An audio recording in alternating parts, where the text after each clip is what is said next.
Well, good evening, and good evening, everyone. I'm Alvin King, and welcome to a new episode of He Said, He Said, He Said, a look at the world from a seasoned Black man's perspective. Welcome to our Friday, November the 29th episode, ladies and gentlemen. Can you believe we are at the end of November, and it is 26 days before Christmas, okay? Yes, we are definitely here, and I'm in Washington, D.C., and it is feeling like Christmas. It is really chilly outside right now. Happy post-Thanksgiving to everyone. I hope you had a great time with your family and friends. And happy Black Friday, everybody.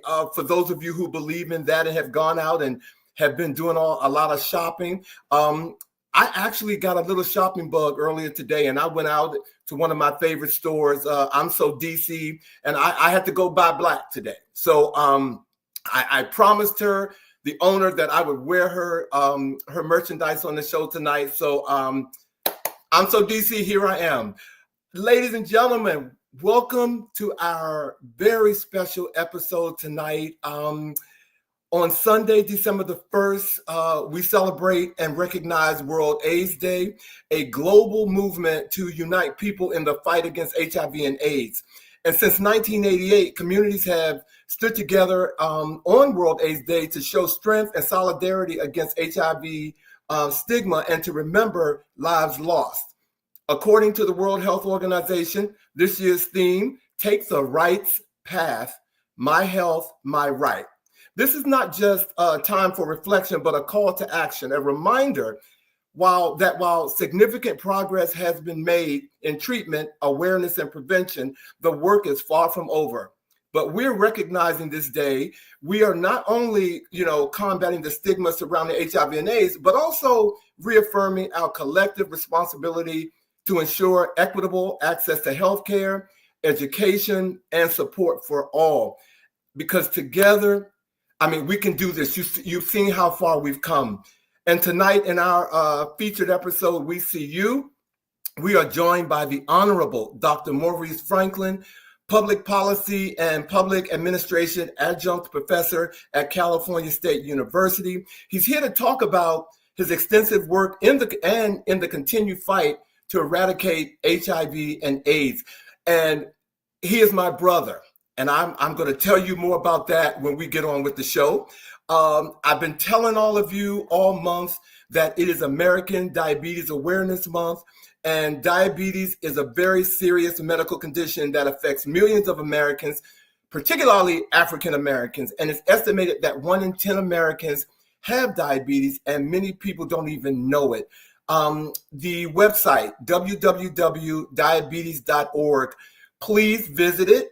And find out more about diabetes, because I'm sure if you don't know someone knows someone who may have diabetes, and it is not a fun thing. And before I bring Bobby into the show, I want to talk to all of my dog lovers tonight, ladies and gentlemen, because something happened on yesterday that made me real happy. I am a pug lover. Okay, anybody who knows me know that I love my pugs. Now, these two are no longer with me, but they ran my life for many years. But on yesterday, Vito the pug, he won Best in Show at the 2024 National Dog Show on Thanksgiving. And a couple of weeks ago, Vito even won Best in Breed at the Westminster competition. And so he's a bad pugger mugger. Okay, Vito is bad. Now, this is one thing that I didn't agree with, and it's just taking me out. He won this award, and he and his own owner only received $2,000. Now, y'all know that's not right. But anyway, Vito is getting lots of recognition. So for all my dog lovers and pug lovers out there, this one's for you. All right. Like I said, we have a great show lined up tonight for World AIDS Day, and I can't do what I do without this guy. So if we can, let's get on with the chat.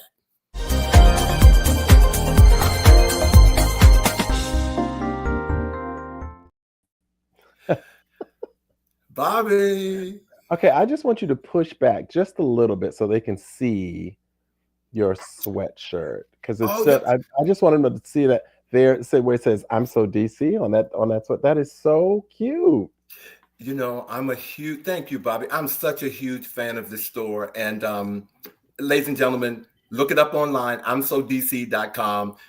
She didn't pay me to say this, but I'm telling you all, please check out that store if you come to DC. It's some really cute stuff. Very creative, very fashion forward.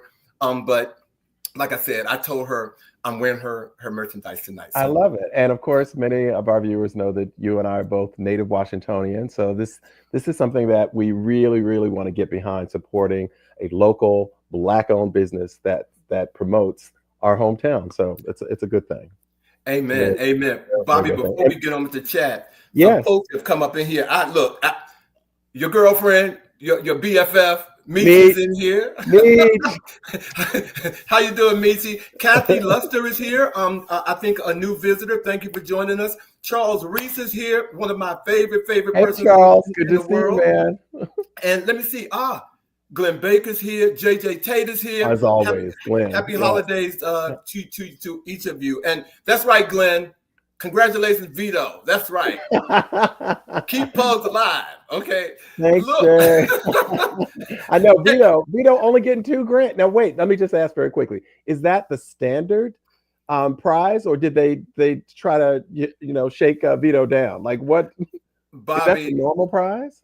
I never even thought about it until I heard it on the news today. I mean, not that I don't care how much they get, but I figure $2,000 was not what I was thinking. Not to be best in show. I agree. Not to be best in show. Now he does, he had a lot of engagements. He was on many television shows today, but I don't know if they're paying him for that. But $2,000 for him and the owner to win best in show? Not in 24. Come on now. Come on. Hey, Kendall, thank you for joining us tonight. That's riding the bus to get where you got to go. 2,000. Okay. All right. We've got the chat. We've got some things to know. Obviously, we are all, as you said, in this season of Thanksgiving.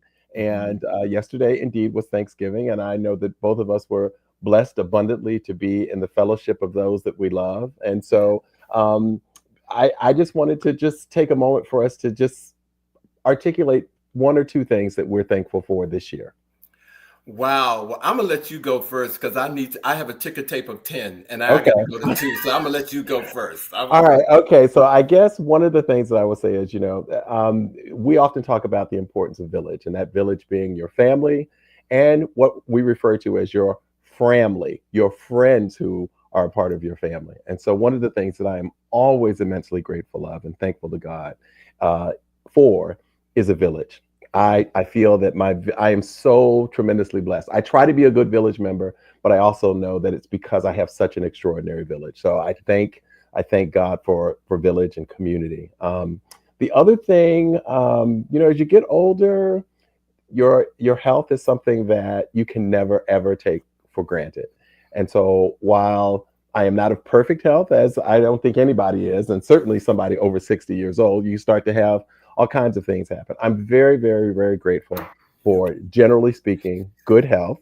Yeah. And I've been working on a project that some of you know about, home renovation of my childhood home that has taken far longer than it should have taken. But I'm hoping that, within the next few months or so, I'll be able to say that I am in my childhood home, honoring my family. And so those are 3 things that I'm thankful for: my village, health, and hopefully soon to be back in my childhood home. How about you? Okay. See, you had said 2, but now I got to go to 3 because I cut it off at ticker tape. You said you had a list of 10. But I cut it off. No. First and foremost, I am just so grateful to be in my right mind. Amen. Without this, the things that I like to do, that little Alvin likes to do, they cannot be done. And I'm just able to, at 65, still have the luxury of being able to do all the things that I really like doing, and doing it in good health, as you said, Bobby. So I'm very thankful for that. I am very thankful for my friends as well. They know who they are. They know who I am, which is the most important thing. and we treat each other with so much respect. And sometimes that respect calls for crucial conversations. Mm. We Hmm. And so I really appreciate those friends who I can talk to and they can talk to me, and we get it. And last but not least, I am really, really thankful for having the opportunity to see you every week, Bobby, on this show, dealing with me and my creative flow and how I need to do what I need to do to make sure that this comes to fruition. And that's including you and Norman. You all don't see Norman. He's that person doing everything that you all don't see. He's our Oz. He, He's behind the stage. He's Oz. he is. So I'm very thankful for that. And Well, I thank you for giving me that room to do that. So thank thank you, you. Alvin. Thank you, Alvin. Well, many of the viewers know that you and I have certainly been friends and brothers for decades, Mhm. many years. And so it is an honor to be on this ride with you. And I thank you for entrusting me with being a part of the he said family. So Well, thank you. And received in so, return.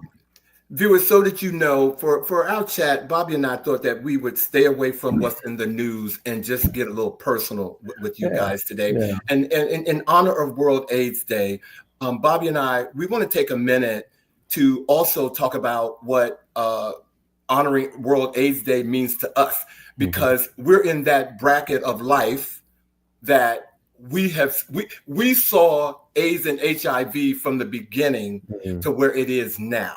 Hmm. And so, as far as I'll say this, Bobby, what it means to me, and we're going to take you on a pictorial journey of some of what we have experienced over the 40 plus years that this epidemic has come into our lives. Hmm. One of the things that what it means to me, if I never knew what the meaning of hope was, AIDS and HIV taught me about hope, because there are many days that I would say, why am I still here? Hmm. And other people are not, Hmm. Hmm. because AIDS has ravished our community in a way where some of the most brilliant people in the world were just taken away. Hmm. And so hope is the word that comes for me, because of all the advances of where we are now. People are living longer, are living with HIV and AIDS, but at the same time, you cannot forget where we come from. So Absolutely. hope is yeah, is what it means to me. Wow. You raise obviously some very hard truths. We have been around long enough. Both of us are over 60, and I know we don't look at folks. I know God is good, but we have been around long enough to really see the devastating impact of AIDS, and we have lost those people that we love, friends. The image that's up right now is the quilt, the AIDS quilt that traveled the country, telling stories of those loves that were lost. Such touching and moving stories, narratives, people's legacy. I Um, have four there. you said four? I have four panels on this quilt. Wow. Yeah, Yeah. I do, and that alone wasn't easy, Yeah. because you don't just go there and lay a panel. Yeah. You know what I mean? Yeah. So Yeah.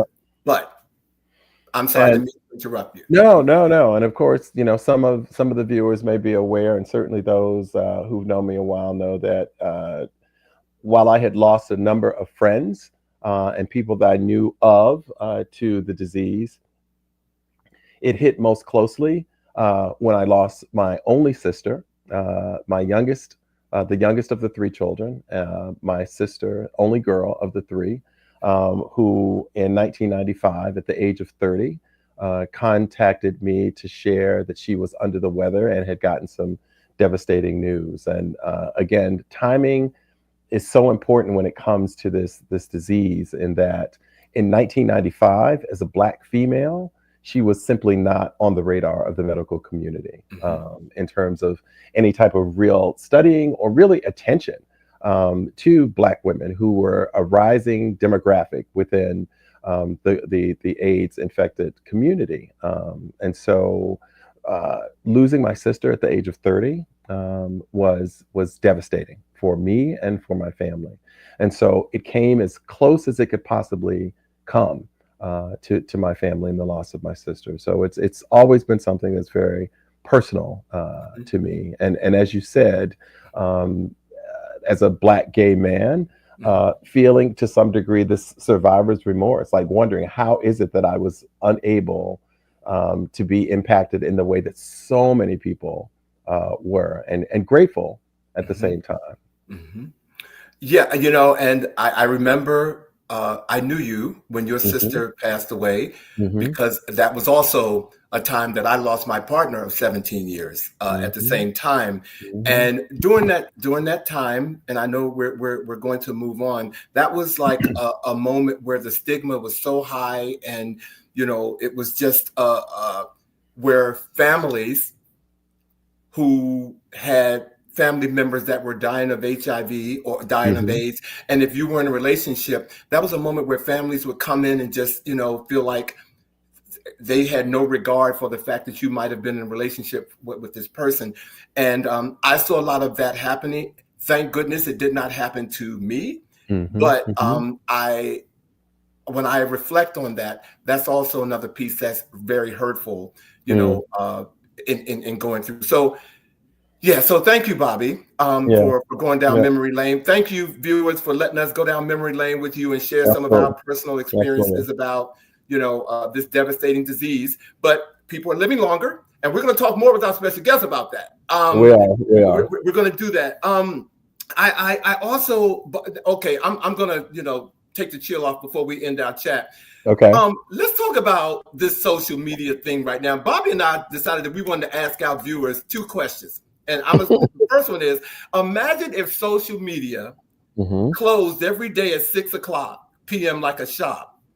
Would you be forced to meet up, speak to each other in real life, real time, to be present, with your families, with your friends, etc. Go outside, read a book, do music, just be creative. How would you manage, Bobby, if social media shut down? I'm talking about all social media shut down at Hmm. 6 p.m. and you couldn't get on to do what you do.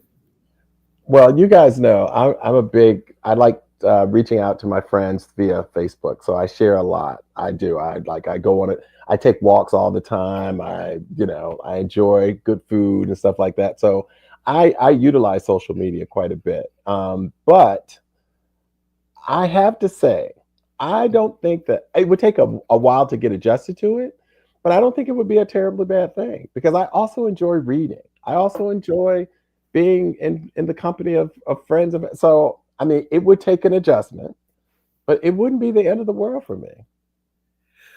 Well, I agree. It wouldn't be the end of the world for me, and I say that because I became Alvin and some of the businesses that I have before social media. Yeah. Yeah. Now, social media has helped because it reaches out to everybody. But if it Absolutely. closes at 6, I'm gonna be on it at 3 o'clock.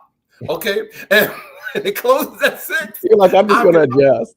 I'm just going to adjust. But no, I think it's something to think about because a lot of countries are, they will be regulating Yeah. social media for a lot of people, and it Yeah. could come this way. So I thought that was a very real question to ask. What would you do if that happened? So he said would have to come on at 5 o'clock. We would have to come on at 2, Norman. Okay, and that's all I'm saying. And if viewers couldn't watch it, you all can go to our YouTube page at he said live, and make sure that you look at it. And Okay, watch it because before 6 o'clock. and watch it before 6 o'clock. But it's not, So let me ask you then. So these okay. same platforms, TikTok, Instagram, Facebook, all of those, let's just go back in time since we took a moment to go back in our, let's think back to when we were in our 20s. Okay. Oh, How oh, much, I know oh, we were out there. I know, but oh. how much do you think social media, if it existed back then, would have impacted our lives in our 20s? Do you think things would have gone uh, very differently? Or, I mean, think about Alvin back when we were in our 20s and Alvin with social media back then. Are we? Should we be okay? Let's. Okay, he's taking a sip, folks. I'm taking a sip and say that's why I'm so glad that some of these viewers have said some stuff. Let me go ahead. Kendall, you're welcome. Thank you. You're welcome, Kendall. How you doing, Monica? And Charles Reese, before we answer the question, Charles said he has a new spoken word single, executive produced for and by the Black AIDS Institute. We Speak Your Name, written by Clarence R. Williams, spoken word. Charles Reese featuring Bradley Jay. You're getting a jot for him because you're coming on the show. All right, Charles. So you already put it out there. So coming back. You all will be seeing him for a live performance from Charles Reese, ladies and gentlemen. And Glenn said, our generations have had human connections prior to social media. Other generations may have challenges. Hey. I agree. Hey. We had to exist before it came. Exactly. We know how to talk on the phone. So, these youngins out here now, they want to text you everything. And I'm like, after the third or fourth text, shouldn't we be talking? Yeah. Well, after the first one, hello. Oh, you real old. I don't have time. Let me have a conversation with you. And that really depends on what comes through on that phone. But, what my 20s. Yeah, with social media. With social media. Well, no, I'm going to say no. Thank God I didn't have it because I learned to be disciplined. I learned how to prioritize. I learned how to follow up. All the things that I need and that I really pride myself on in business, I did it before social media. Yes. And so I'm good. I'm good. I didn't need to go to the club. I just went. But let me ask you this though. Given some of the things that we did, not all bad things. I'm just saying. I was going to say we. Are you a singing group now or something? We. Go ahead, Bobby. Y'all, ladies and gentlemen, don't let him suck you in. Okay, don't. Go ahead, Bobby. All I'm saying is, I certainly can say for me, I'm not going to say for you, I am glad that social media was not around. Because there were just some things in retrospect, now that I'm 60 some odd years old, that I think back when I was 20, I'm like, thank God nobody could just whip out a cell phone and be like, look at Bobby up in the club doing that. So. Yeah, social media has definitely, as far as relationships go, I mean, it wouldn't hurt to, if you're cheating on somebody, social media makes it easy for you to be exposed. So, you know what I'm saying? So you didn't have that back in the day. You could cheat. And before you got home, you didn't have to see it or somebody didn't call somebody or put that picture up and say, you know what? See, that's right. I'm good. It was their word against your word. Now they've got like, no, I know it was him. Here's the picture. I'm sending you the clip right now. Yes. It's very different.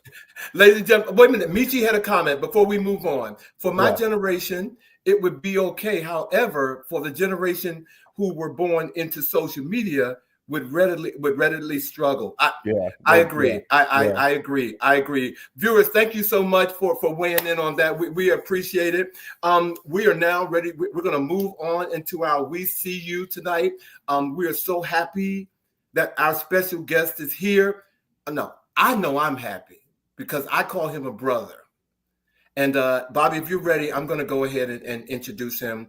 Let's get him. Are you ready? Let's bring the doctor on. Okay, all right, ladies and gentlemen. Okay, the Honorable Dr. Maurice O'Brien Franklin is a distinguished public policy and public administration adjunct professor at California State University. Currently, he holds pivotal positions, including memberships in Manhattan's Community Board 10, where he represents Central Harlem and provides leadership in the Landmark and Transportation Health and Human Services Committee. He is also the second vice president of the Harlem Hospital Community Advisory Board, a board member of the Prince Hall Medical Foundation, and chair of Health and Wellness for the founding chapter of 100 Black Men in Harlem. Recognized for his influential public opinion columns, Dr. Franklin received accolades from the Oklahoma Press Awards in 2023 for his article critiquing the policing of Tyree Nichols, underscoring his commitment to social justice and advocacy. Dr. Franklin, as the second openly gay executive staffer at the SCLC, founded 3 nationally recognized nonprofit organizations: Los Angeles, California based, the Black AIDS Institute, the National Black Justice Coalition, and Second Sunday. Tonight, he is here with us, ladies and gentlemen. Please welcome to the He Said platform, my friend, Dr. Maurice Franklin.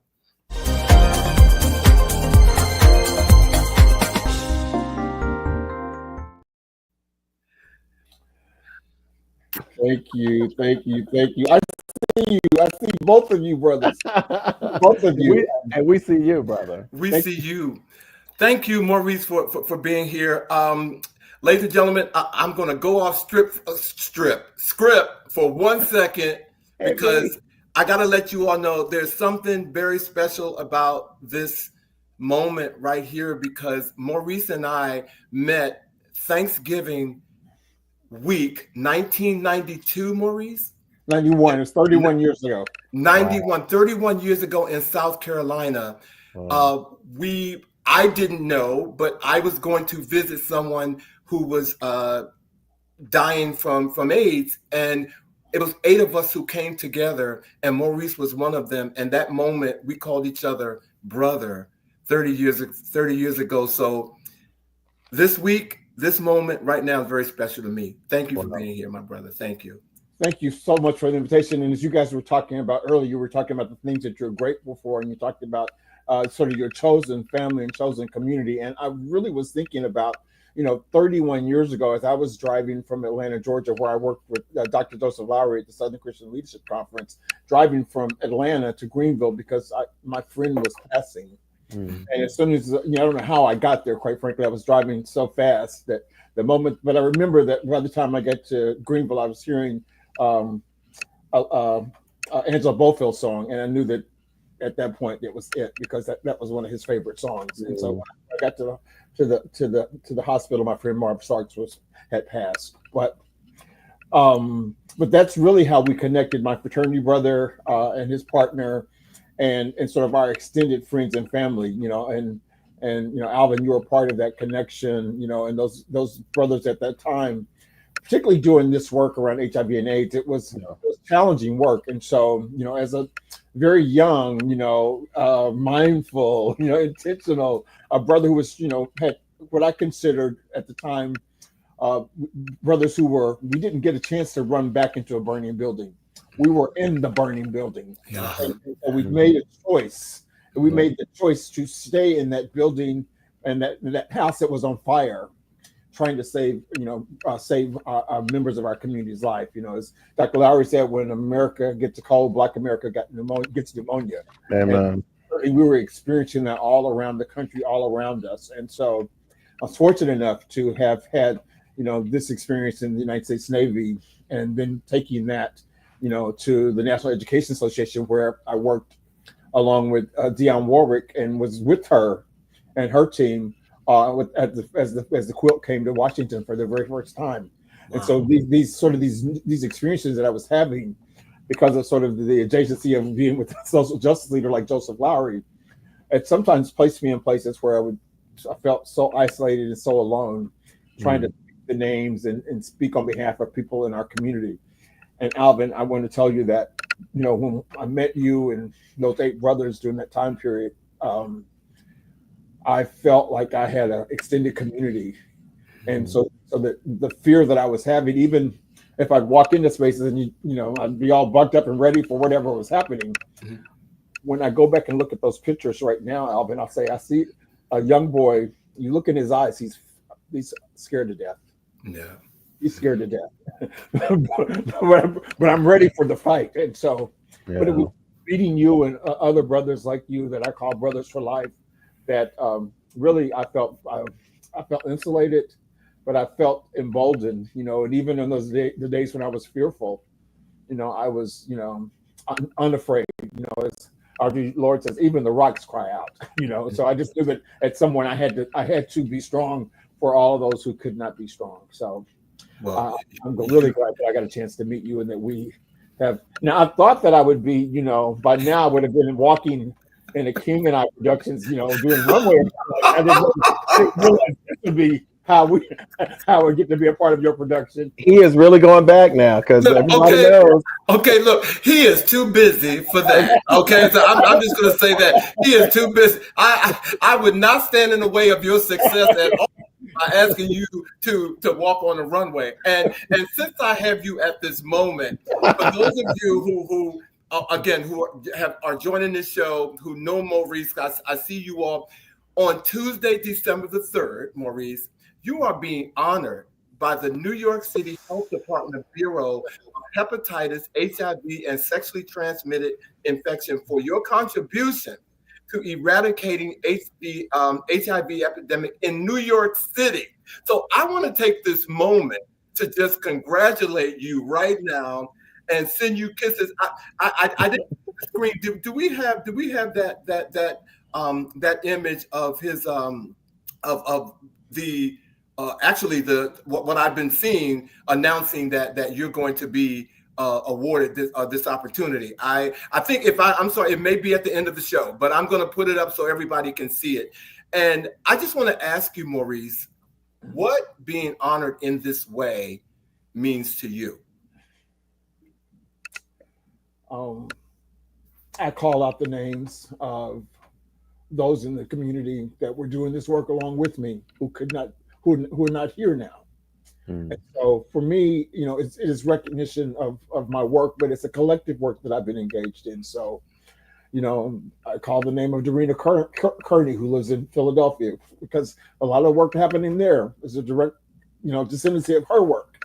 And so I call all of my, Larry Mims, who's now in Amsterdam, I call all of those names, Ira and Rick, in DC. So for this award that I'm receiving, and I'm honored to receive it on behalf of, the work that I've been doing, I also know that there are many people in our community who, as I said, were in the fire, never left the building, didn't have the pleasure of walking back in with this polished job and all of these resources. That we didn't know what we were doing the best we could at that particular time. So I accept the award, and I will accept it in the name of all of those individuals. Craig Harris, who's no longer here. For me, it's an honor. It's a collective honor.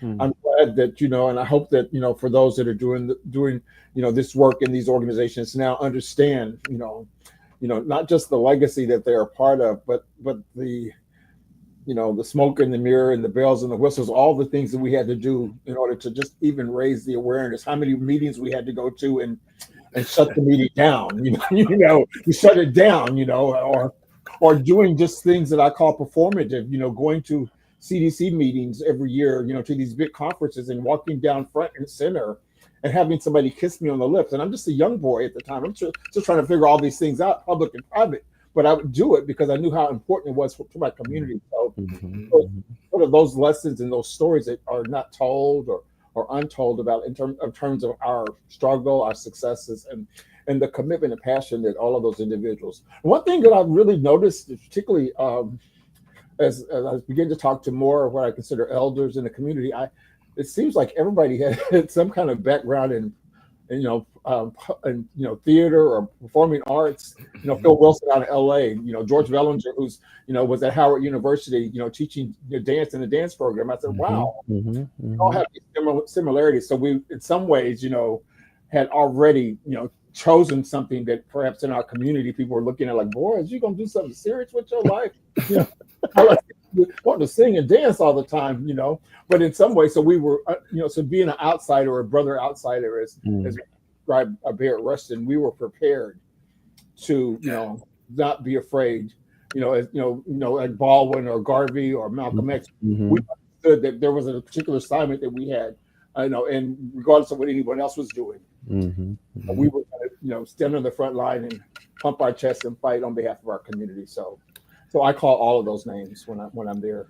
Well, congratulations. And again, we're going to put the information up at the end of the show. And I wish I could be in New York City just to bring some flowers to you, my brother. So keep doing what you're doing. Thank you. I have such great respect and deference for your humility in terms of calling out the names of those who have been a part of this journey with you. And I certainly agree with you in terms of that line of creative spirit and genius that existed for many of the folks who were on the front line. And in some ways, I have to think that part of it is just the fact that the creative communities were being hit and publicly in ways that sometimes the other communities were not necessarily. People were kind of like DL and kind of like, not acknowledging certain things, but the creative community, the dancers, the singers, the performers, and so forth, who were already used to being up and in it, were certainly impacted and so forth. So, so as you give deference to those people who have worked with you during this journey, I would love for you to share with our listeners and viewers how this all started for you. Like, what prompted the beginning? Because as you said, we were in the fire, but some people did decide to walk away from it. So what got you started? Well, my journey's a little different. I remember the United States Navy. I was stationed in Portsmouth, at the Portsmouth Naval Hospital. And so at the very beginning of the epidemic, when sailors and Marines were beginning to test positive for the virus, they would ship them off to the sort of closest hospitals in the region. And so I happened to be at the Portsmouth Naval Hospital. I was the director of education and training, providing education training to the nursing staff and the medical team. And so we needed to come up with the protocol and, sort of some protocols for training these primarily sailors, Marine and Navy guys who were showing up at the hospital. And so I was responsible for developing education, nutrition, not necessarily developing, but locating resources throughout our network. And so I put together these resource packets, and I'd go over to the ward, and I just kind of felt myself lingering. I'm looking at people who look just like me, young, vibrant. The only thing different was they had tested positive for, at the time, HTLV virus. And so here they were at the Naval Hospital, isolated for 2 weeks, and then shipped off someplace else, but closer to home. They weren't allowed to go back into the normal jobs that they had. And so I began to develop friendships, and I got invested. I was invested in trying to save these individuals' lives. And during that same time period, someone from my hometown of Pauls Valley, Oklahoma, which is where I'm from, Dr. Kalu Luster. He's sort of this unknown, but this gentleman who was really involved in what would be considered the Black gay and lesbian movement of the 70s and 80s, as PhD psychologist who was from Pauls Valley, Oklahoma, who's now living on the West Coast. And I just happened to call him once, and we were talking, his brother and I, he's my cousin, and we were talking, and he started asking me, what are you doing? What are the sailors and what's the U.S., what's the government doing? And I was just telling him what I was doing, and he was encouraged me to get involved and to do whatever I could to just raise the alarm about how this was impacting our community. And maybe a couple of months before he passed, he reached out to me. At that point, I was no longer active duty, but I was working for the American Red Cross, doing the same thing, provide education training. But he began to connect me with members out of DC, leaders out of Chicago, these Black gay leaders that he knew that I didn't know them at all. But when he passed, there was this magazine article in the Newsweek. It was this picture of everyone, I think in 85 or 86, that had died of HIV and AIDS. It was just the whole magazine. And so I was sitting there looking at this, just glued to this picture. And so I began to go back to the notes I had taken from him, and I started to call people in the DC area. And from that moment, that just kind of invested me, not just in what was happening with Marines and sailors, but what was happening with the Black gay community. And so from that moment, I felt like that was my calling to be the voice for Black gay men at that specific time. And of course, I was, I left Virginia and was now in Atlanta, Georgia. I was sort of moving around quite a bit at that time, but I was fortunate to have worked for Dr. Joseph Lowry, SCLC, Mhm. And so, sort of each progression, of the work that I was doing, and I felt like it was a training ground around social justice. And Mm-hmm. so but what it was for me just a passion. I wanted to save people who look like me. I wanted to create an organization, spaces. I wanted to do whatever I could possibly do to save my brother's lives. Amen. Amen. Yep. Well, you gave me like the perfect segue for the next question that I had, because you have had some powerful people that you've worked with and that have influenced you, and motivated you and taught you. And one of those persons is the Dr. Joseph E. Lowery at SCLC, who has, he's won the presidential or received the Presidential Medal of Freedom from President Obama. Talk a little bit more about his influence and impact on your life and your career, Maurice. So I'll tell you first quick Larry story, then I'll go backwards. But at the Obama inauguration of 2008, Dr. Larry and I were talking, and he's he's going to give the prayer, and he says, "Well, the inauguration committee called me, and they want me to cut my speech down, Maurice, and Rick Warren is going to talk." And he said, "Well," and so he's going to give a prayer too. I don't know how long he goes. Dr. Larry said, "Well, if Rick goes 6 minutes, I'm going to go 8 minutes." I said, because it's supposed to be like around 3 or 4 minutes. And so, but if you watch, if you're at the inauguration and you hear Dr. Lowery, go into the prayer, and then you hear him go, "God of our weary years, God of our silent cheer." That part, that's all Dr. Lowery. That's not written down. That's him going into call and response. So if you see the President Obama, you see his head tilt. Get on with it. No. That was a head tilt. Like I hear you, I feel you, I'm with you. Okay.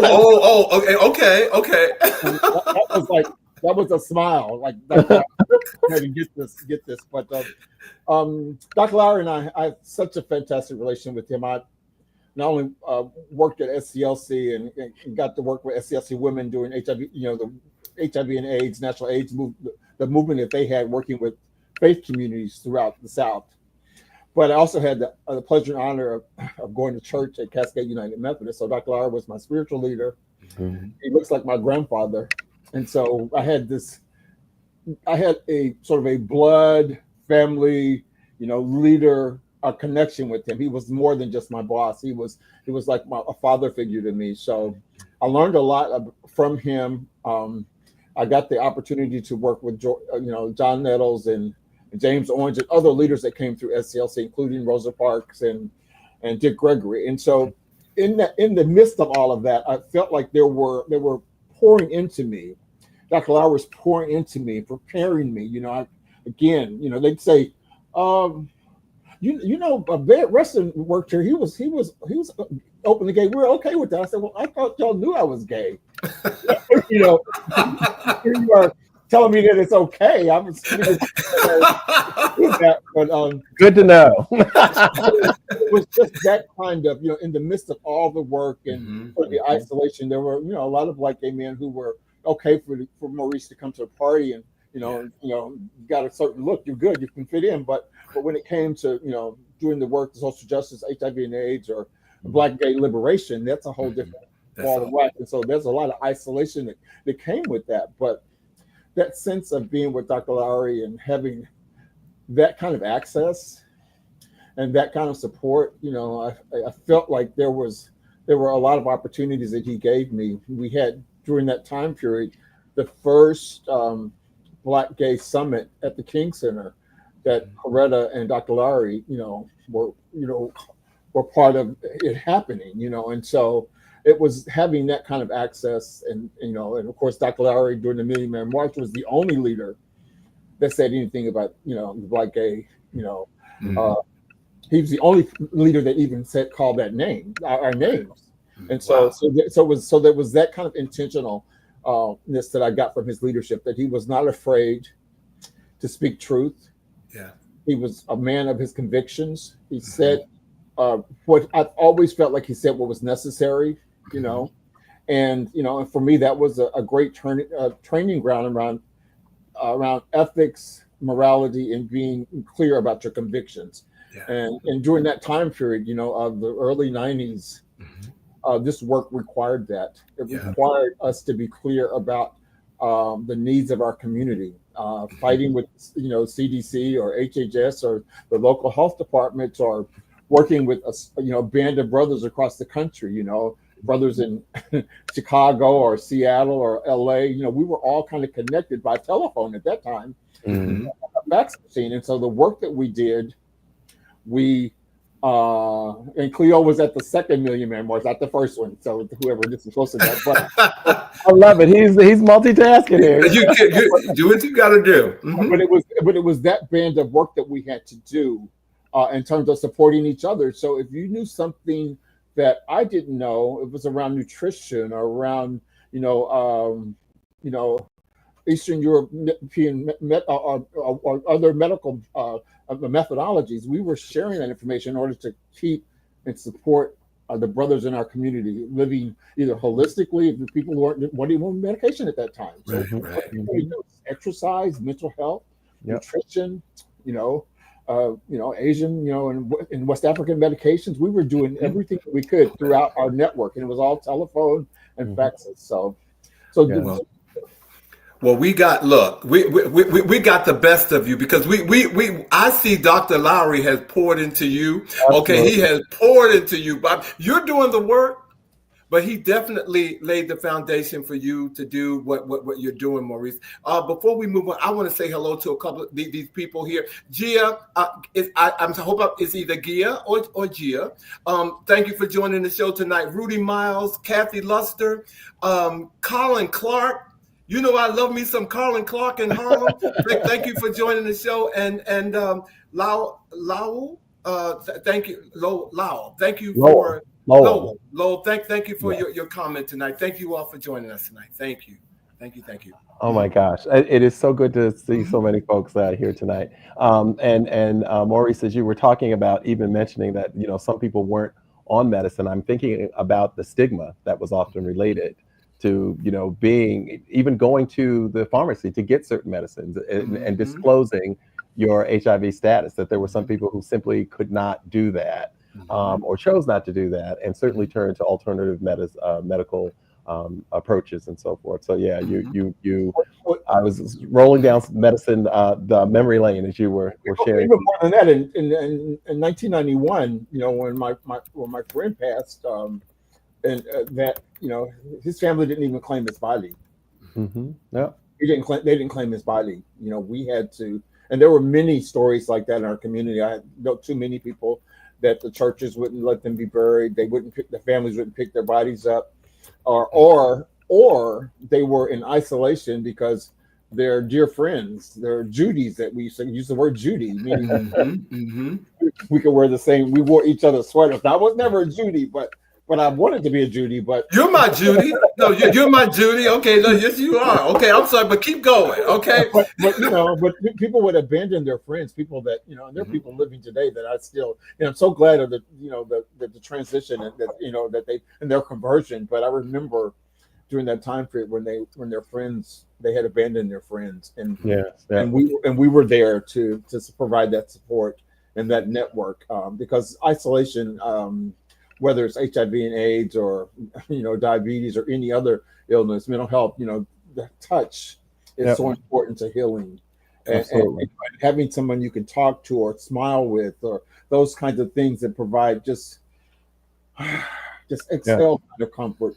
And so people were abandoning their friends and leaving them to die alone and isolated, and I remember those stories, and try not to let that jade who I am today. But during that time period, we were in the gap. The work that we did fell into those gaps. Alvin, the work that I did with Alvin, with Richard and Marv, it was in the gap. We provided a gap and a brotherhood and a network, and something that even my friend Richard's family still looks at, this brotherhood that we have, and they're so happy to know that Richard Bolden, I call his name, my friend from Greenville, that his family still to this day, I'm still Uncle Mo.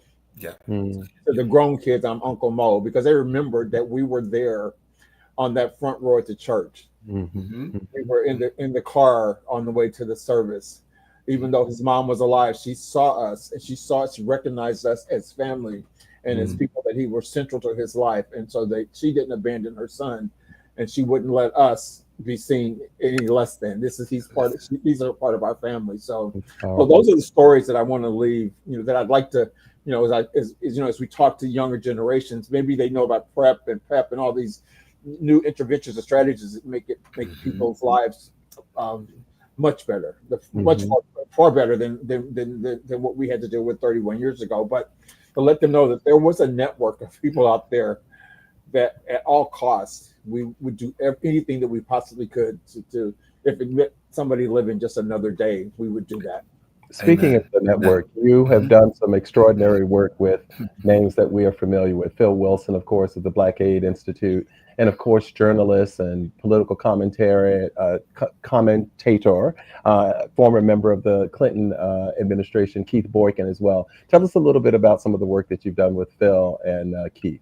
So Phil, Keith, and I think that, over the last 30 years, if there's a movement or a network that's happened in the Black Aid community, I think you'd find Keith and I and Phil together. So Phil and I met at the first International AIDS Conference in Montreal, Canada.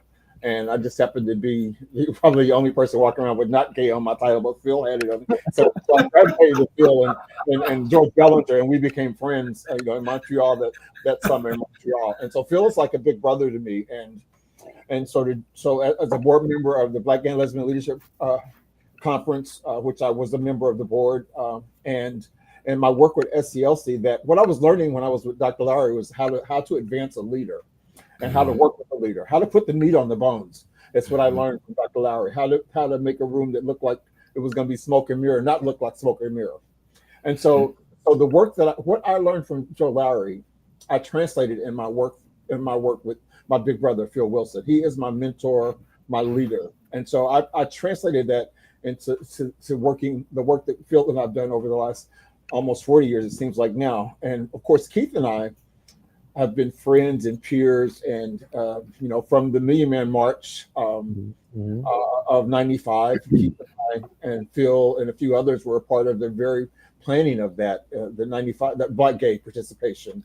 And of course, if anybody was there the day of and remember, that rally that we had and that march to the mall that we had on that day. And you see everybody else dressed in suit and tie, but they'll see me wearing combat boots. And your uniform. I was wearing combat boots and a hoodie because even though we had worked the night before doing all the press and preparing for that march, Gary Daffin out of Boston and Steve Walker out of Houston, there were lots of us that were working on that. But I didn't know what was going to happen that day. So as we marched to the wall calling black, gay, gay, gay, gay. And Keith and I said, well, if it's going to be a fight, then I'm going to fight. I'm definitely not going out without a fight. But what and you're going to be dressed for it and prepared. But what happened on that day was so powerful. As we begin to, and of course, Professor Dirk Bell from Harvard and Columbia was there with us on that day. But as we begin to march down I think 9th Street to the mall, you could hear sisters going, represent, represent, represent. And the moment we got to the mall, you saw brothers who were just going to make a hole. The mall just opened up. We got there. To me, I've had to think about the three things that impacted my life, and this is that watershed moment for me. That was one of them. Just seeing that love, all Black men of all stripes, of all persuasions, the love that we had from that day. So Keith and I, of course, have been involved in that. We're both co-founders of the National Black Justice Coalition, and most of the work that Keith and I, national work that you see that's happened over the last 30 years, Keith and I think have had significant impact on that. The Brown Conference that happened in 2001, that both Phil and Keith were a part of. So I think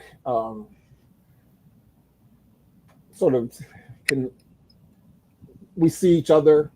Yeah. We're able to support each other. Certainly able to critique and be critical, but in the same way lifting each other up. So it's never about tearing my brother down. It's about how can we have honest conversations and critique and lift each other up. And so It's a blessing. That's a good blessing. Yep. That's the part. That's the part that I like most, Maurice. Look, I know we are getting short on time, but I want to make sure that if before we let you go and we ask you to close us out, Maurice, I want to ask you about your organization, Second Sunday, and if you could just briefly tell us more about the organization and how people can be connected to it. So Second Sunday is an organization I founded in Atlanta, Georgia in 1991. And so it's not as active as it is right now. So I list that in sort of my historical organization. It's much like, Rick and Ira and Black Gay Talk in the 90s. So Second Sunday is sort of an iteration of that. And GMAD, it's an organization that I created in 1991 to save the lives of Black gay men in the Atlanta area. So it existed, fully existed for the 25 years, but it's not really as active now. But if you want to communicate with me, you can communicate with me through Maurice Franklin, mfranklinmanagement.com or Dr. Mo Frank 357. Always some Masonic something up in there, we have some emails that we have information on how we can contact you. We're going to put those up on the screen. Yeah. So yeah, okay, thank you. Well, I'm glad. I just wanted to make sure that I asked you about Second Sunday before the last question. So before we let you go. Yes, our final question for you is obviously the perception of AIDS and its impact on society, how people live or not live with it has evolved over time. Is there a closing message that you would like to share with our viewers and society in general in terms of AIDS 2024?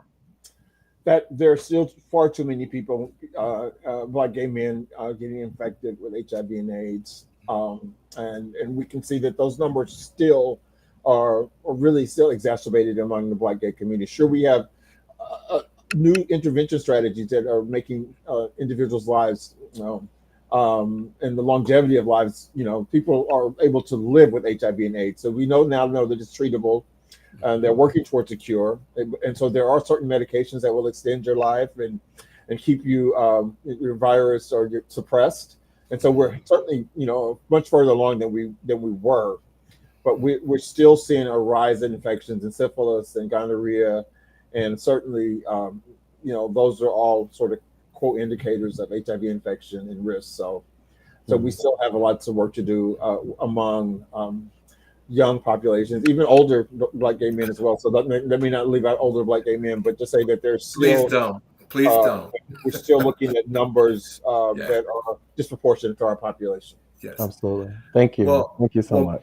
Maurice, like I said, I told you backstage, this hour goes by so fast when you're having fun, and we are reaching the end of the show. So let's keep Maurice on camera, while we're closing out. Ladies and gentlemen, next week is December the 6th, and we will have a very special show for you next week. Our words of the week. Thank you to Bobby and James Baldwin.